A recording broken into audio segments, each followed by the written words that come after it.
Welcome to the Banker Lamp. Please enjoy the video. In this video, I will explain how to study for your science exam. First, create a detailed study schedule to manage your time effectively. Break down large topics into smaller, more manageable sections. This approach helps prevent feeling overwhelmed and ensures you cover all necessary material.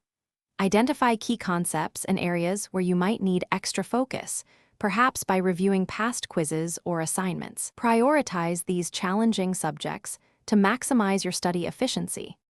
Next, engage in active learning. Don't just passively read your notes. Summarize them in your own words to truly reinforce understanding. Flashcards are excellent for memorizing definitions, formulas, and key terms, making recall much faster. Crucially, practice with past exam questions or sample problems. This helps you understand the question format, identify common themes, and apply your knowledge under timed conditions, building confidence for the actual test. To ensure long-term retention, regularly review material instead of cramming everything at the last minute. Spaced repetition is highly effective for preventing information from fading. Try explaining complex concepts aloud to yourself or a friend.